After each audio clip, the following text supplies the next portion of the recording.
So workflows are nothing but, you can say, you can define various actions uh, on the UI, and you can prompt it to be triggered whenever required. So instead of using scripts, so to an extent, you can create a workflow so that whenever there are small actions which are required to be performed can be done, and you don't need to go to a technical person to create those scripts for you. You can just create a workflow, and depending on the trigger of that workflow, those actions are performed whenever required. Okay, so to create a workflow, you need to go to customizations, workflow, and if you click on workflows, you can see all the workflows that have been created. And if you click on new, you'll be able to create a new workflow. Okay, so here you'll get the list of all the workflows that are there. Some might have come from the bundles as well. Okay, so now earlier what used to happen is, whenever we wanted to create a workflow is generally created for, say, approvals and all those stuff. Okay, so we had to create it from scratch. Okay, but now what NetSuite has done is, they have provided various bundles. When we went through the accounting preferences and all those stuff, you could see that there were some suite apps for approvals. So when we install those approval workflows, those means approval bundles, those workflows get created. Okay, and we can customize those workflows as per our requirement. So it is up to us whether we want to go through those standard you can say workflows and edit those, or we can create it directly from scratch. Okay, so if we want to create a particular workflow, says from scratch, we can just click on workflow. So we'll take one workflow. I'll show you how you can create it from scratch, and then we'll take one which is already there in the system. Okay, so here you can see that there is a new workflow, and in case if you want to use from a template, say there are various templates available, say basic approval for journal entry, or for purchase order basic approval, you can use those workflows as required, sales order basic approval as well. So in case if we want to use these one, we can just click on select, and accordingly that workflow or template would be used for creation of the workflow. Are we clear till now? Yes, brother. Yes, brother. So do you want me to take this template, or you want me to create it from scratch?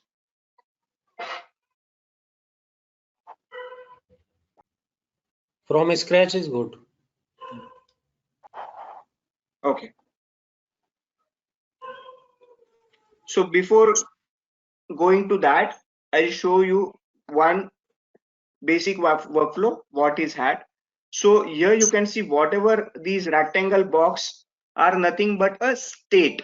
Okay, it's a state, or you can say it's a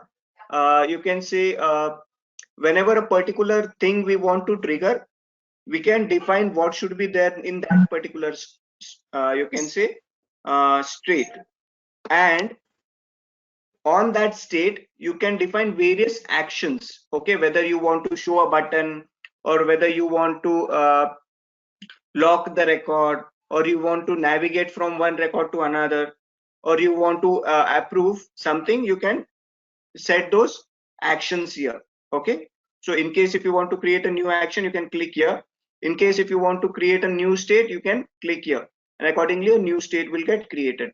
And this is nothing but, this arrow is nothing but the transition. So transition is nothing but whenever a state we are on a state, and if we perform a particular action, what should happen. So in case if we want to transfer or go from one state to another, it should go through the transition. Okay, so here you can, on the transition, you can define the conditions. Okay, so for example, if I click on this particular transition arrow, here you can see that if the condition overdue balance is less than 0 and total is less than 100, only then it should transition to approve, okay, directly. So, and here you can see that we have defined various values as well, set field value. So what should be the value of a particular field, and in case if you want to show a particular button, we can do that as well. So if it comes under pending approval stage, here you can see that we have added, or in case if you want to add a button, say approve or reject, then those button can be added. And in case if you want to remove some buttons or lock some record, we can do that in the form of actions. Okay, so how this can be created from scratch? I'll just go to customizations, workflows and click on new.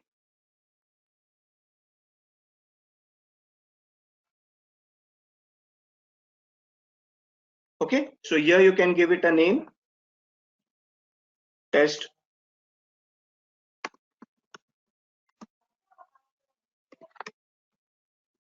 say test workflow, or say test approval workflow. You can give it an ID, and on which particular record it should be you can say applicable to. Okay, so in case if we want to apply it for a say sales order, or say a purchase order, if it is on a purchase order, what is a purchase order? It's a transaction. So I'll define the, or I'll select the record type as transaction. In case if I want to apply that on a particular entity, I can apply that on the entity as well.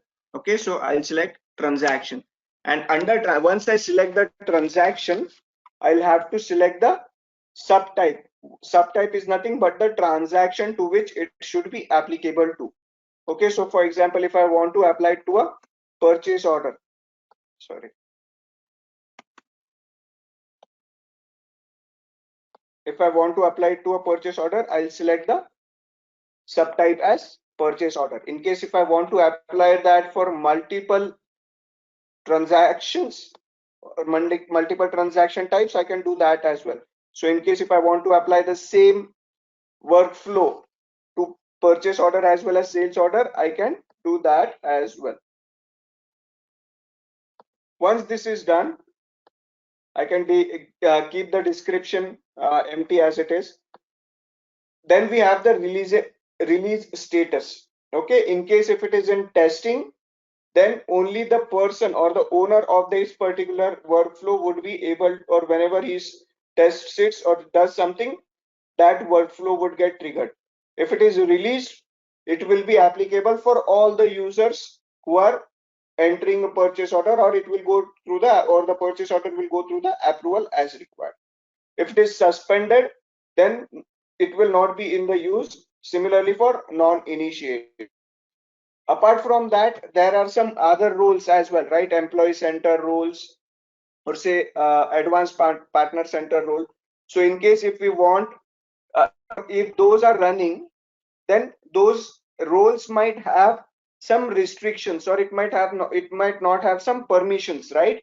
So in that case, if we want this workflow to be triggered, then we can check this checkbox, execute as admin. So what it will do is, even if there are some users who don't have various permissions to you can say execute the workflow, that workflow would get executed admin, as in the user has been logged in with the admin rule.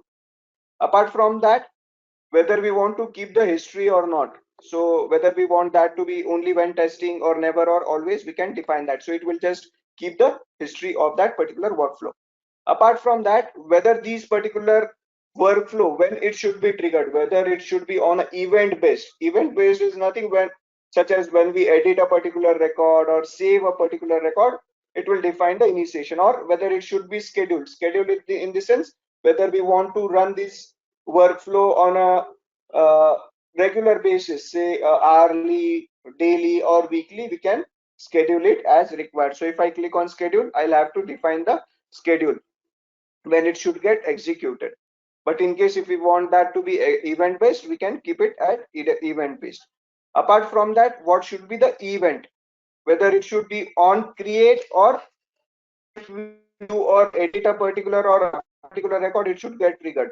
So I can define where it should be either on create or on view update. Apart from that, we can also define the trigger type. Trigger type is nothing when these workflow should get initiated, whether it should be on a save of the record or once it is saved, or the when we load a particular page. So that can be defined here. In case if I don't select anything, it will be applicable by default to all. Apart from that, in case if there are any contexts, context is nothing but whether we are creating it from UI or from CSV or say from any other third-party integration, then also whether this should workflow should trigger or not. So that can be defined here. In case if you want to give a condition that only if that condition is met, then this workflow should initiate, we can define the condition here as well. We can just click on this particular icon and we can define the conditions. Apart from that, in case if we want to have any safe search condition or a localization context, we can do that. Once this is defined, we can just click on save. So this will create an instance for the workflow. So I'll save this particular workflow, and once it is done, then I can define the states and the actions according. Is that fine till now? Okay, so now the workflow has been saved. Okay, so once it is saved, here I will define what are the states that I want to have, what are the actions that I want to do, what are the, you can say, transitions that I would like to have. All are defined here. Okay, so if I click on state, here you can define which is the start date and which is the end state. Okay, and accordingly the state will get initiated from the start state. Okay, by default, and you can use the drag and drop as well. So if I double click on it, I can give it a particular name. So if, in case if I want to change the name of that state, I can define it here. So say submit for approval. So I can give it a name. Okay, and it defines that it's the start date or the start state. Okay, once this is done, I can just click on save. Apart from that, I can create an action here by clicking on that state one. Why didn't the name change? Just a minute. Submit for approval. Okay, it will change. Okay, so it will soon change. Once this is done, I can define the action. What action needs to be performed? So in case if I want to say create a button, okay, so here you can see that I can add a new action here. So if I click here, I'll be able to see what I want to do, whether I want to create a record or go to a particular page, or I want to lock a record, I can do that. In case if I want to add a button, I can add a button as well. So if I scroll up here, you can see that I can add a button as well. In case if I want to remove a particular button, I can do that. In case if I want to send an email, so if I go there, I can send the email. Say in case if I want to set field display label, so in case if I want to change the display label of a particular field, I can do that accordingly. So in case if I want to add a button, I'll be able to do that. So if I click on add button, it will take me to a page wherein I can define the label. So what should be the label of that particular button? So say it should be submit for approval. Okay, I can define that. Apart from that, when it should get triggered, okay, so it is saying that it is from state 1. It will triggered on before record load, or whether it should be on the entry or exit. So I want that to be created on the, say, before record load, and I can define the events, whether it should be copy, create, or when I edit a particular thing, then it can define here. If I don't select anything, it will by default be applicable for all. Similarly, as mentioned, the context, whether it should get triggered when I create it from the UI or from CSV, all the contexts are available here. Generally, we don't change it here, so that even if we are doing it via script, it gets created. Okay, in case if I want to put a condition, I can put a condition as well. So if I click on this, here you would see that it will create a condition add button. Okay, so once a particular record is saved, or when a record is loaded, it will add this particular button which will say submit for approval.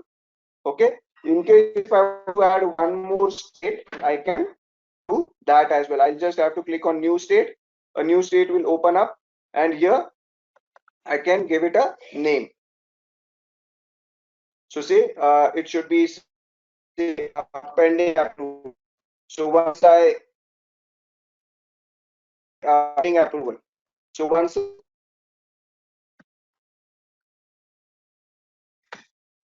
I click on submit for approval, it should go to that particular state. Okay, so I have created a state here, but once I click on the add button submit for approval, then it should transition to state 1. Okay, so for that, what I'll have to do is I'll have to just do a drag and drop for the transition. Okay, so a transition will get created, and if I double click on it, I can define when this should get transition. Okay, so here I'll not do anything. I'll just see on or click on when this should get executed. So I've created a button submit for approval. If I click on these, I'll not see anything much. Okay, wait for approval or something like that. But say if I click on submit for approval, these should get changed, or this workflow should get transition from state 1 to state 2. Okay, so if I save this now,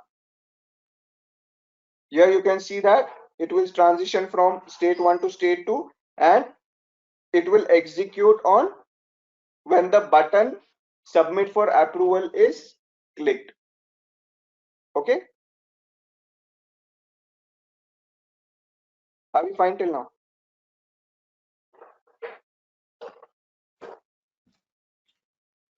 Okay, brother.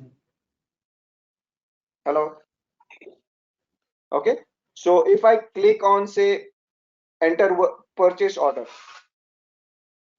so what it will do is, as it will, these workflows would me, no, it will not execute for any other. So here you can see that there is a submit for approval button.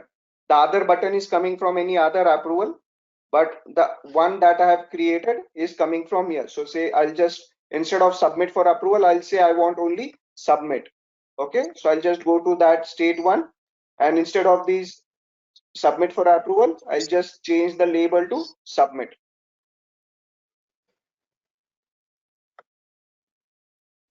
Okay,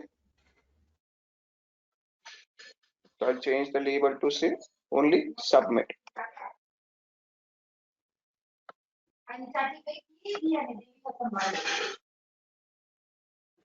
Okay, now I'll refresh this again.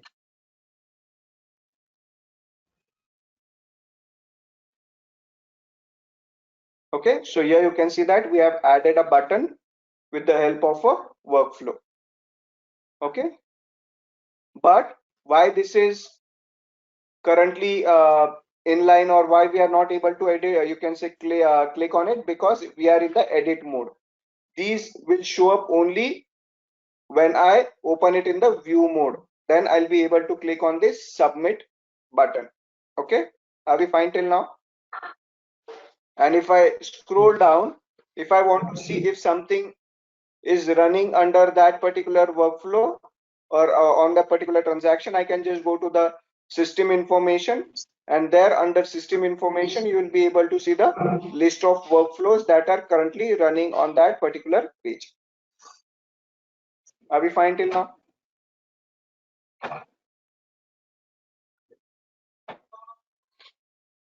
Are we okay? Yes. Yes.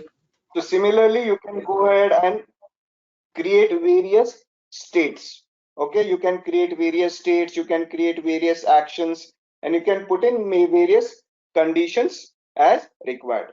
Okay, so now we'll just go back and see one of the approval workflow which is already there created. Okay, so let's see.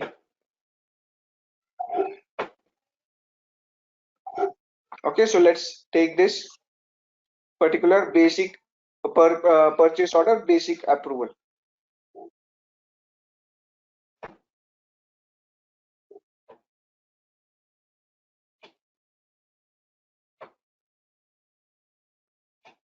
So say this is a basic approval that we have created. So what it will do is it will initialize. When it will initialize, and what it will do on the initialization, it will set the field value. Set field value is nothing but for a particular field you can define what should be the value in that particular field. So what it is doing is whenever these it means for these created by, it will, you can say, set the value as user. Okay, so user is nothing but prudvj. So what it will do is it will set the value for created by but field as user. Similarly, the value for approval status would be set to pending approval. And what it will do is it will, when the exit happens or whenever I exit, you can say, when the page is closed, it will do various return user error, or it will set field value as user, or next approver would be supervisor. So all these actions are put in here. Similarly, there are various other actions. Say add a button. So it has added a button which will say submit for approval. Okay, and but it will save record first. Okay, and the condition is if it is created only by, means created by user only, then it should trigger. Okay, so it will only show the button submit for approval when it is opened by the user who has created that particular purchase order. Similarly, it will display various field value, or what it has done is it has changed the display type to disabled. So no other user would be able to change the next approver. Similarly, it will change or set the approval status field to be disabled. So all these conditions can be put in. And if I go back to that particular transition, here you can see that it will execute when the submit for approval button is clicked. Okay, and what will happen is when we come on this pending approval button, it will set the field value as approval status as pending approval, and it will add the button as well. And this button would be shown only, so if you click, you can say scroll here, you can see that the label is approved and the condition is approver should be user. Okay, so that button approve would be shown only to the person, or the next approver is user.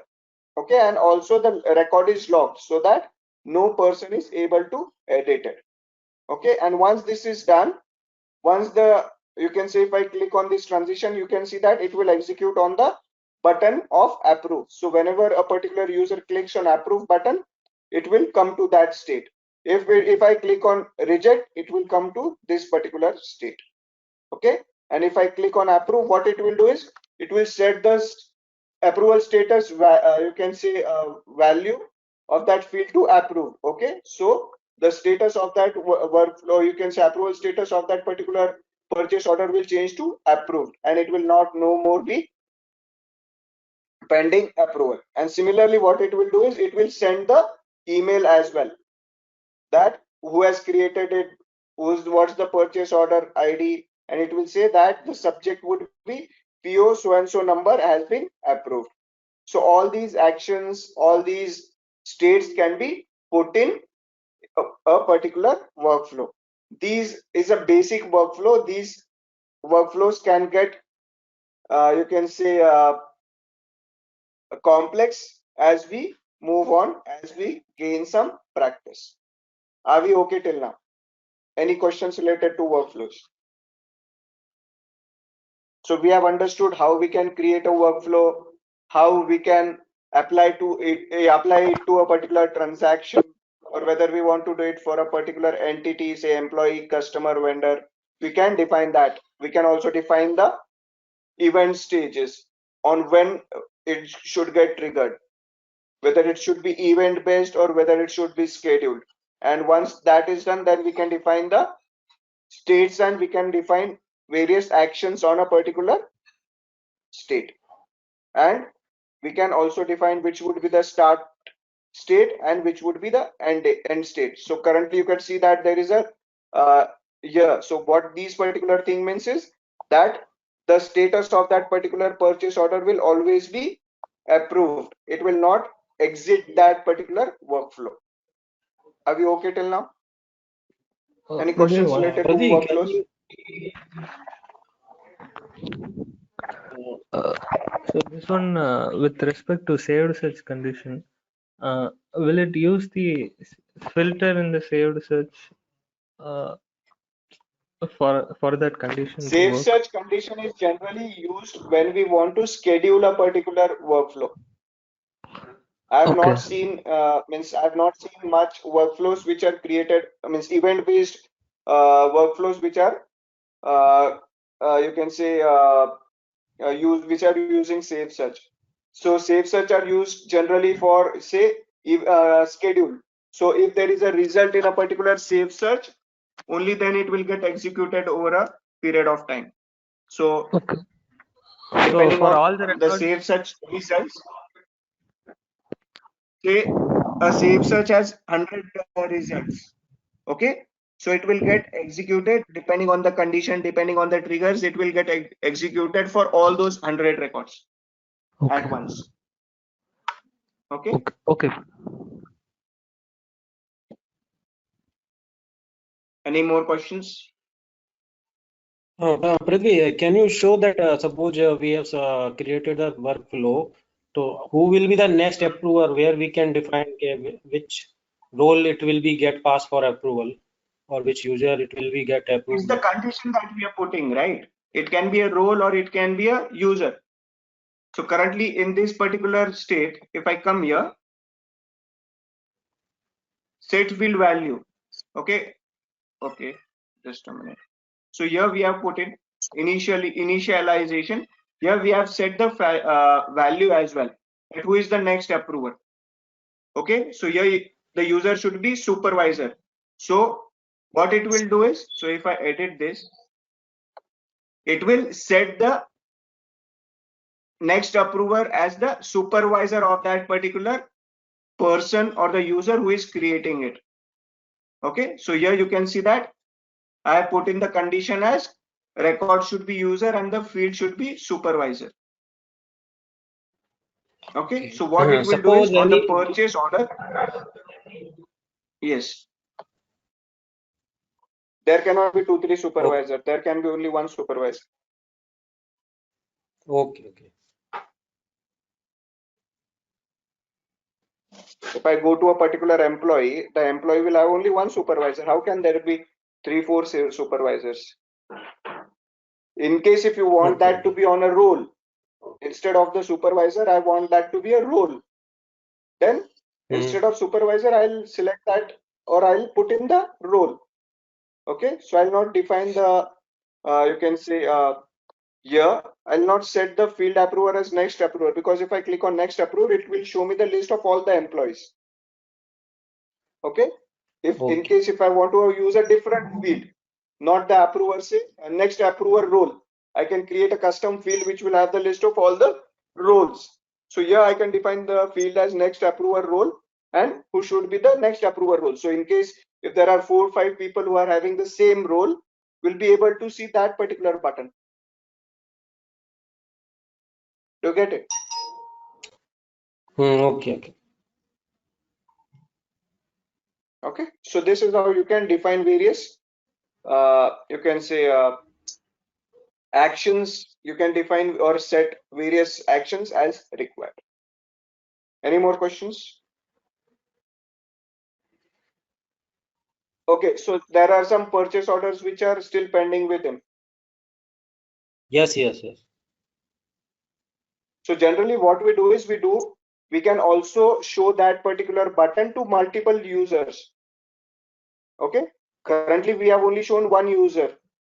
You can put in multiple conditions that it should be shown to some other person as well. It will be for us to define the conditions. Let's say it should be shown to the supervisor and it should also be shown to the administrator role. So the administrator will be able to see those buttons and approve it. So the thing is, you'll just have to put in multiple conditions there. Okay. Okay. So here, so for example, pending approval, this add button is shown only to the user. I can put one more condition that it should also be shown to the administrator or say any other approver role.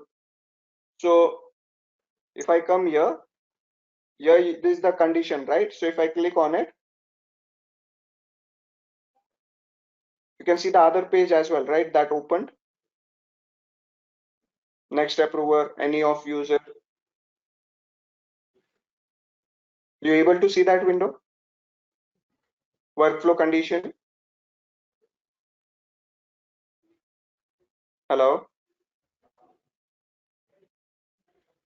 Yes, actually voice is breaking sometimes. Yeah, so can you see this workflow condition page? Yes. Okay, so here you can define multiple conditions. Okay, that next approver should be user, any of user, or you can say the role should be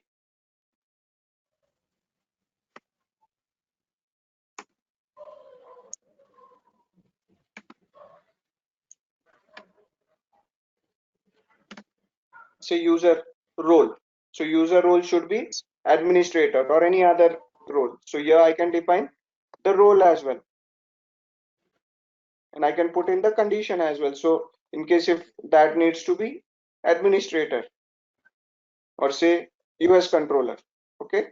So what it will do is I can put in the expression as well, whether it should be and condition or condition. So either it should be next approver as a user or the user role should be US controller. Okay. So any of these users would be able to approve it or will be able to see that button. Okay. Okay. So you can put in multiple conditions as required. So the That workflows also condition. require a lot of practice. Yes, go ahead. If we are creating that on a user level, then we know that this user might resign something. So in the initial stages itself, we can define those that it should be either shown to the user or a particular role. So depending on these conditions, this will come up. Or else if we want to, you can say change the or stop that particular workflow, cancel that workflow. We can do that as well on a particular page so that it gets Okay. initiated. Okay, so for example, if I open this particular purchase order,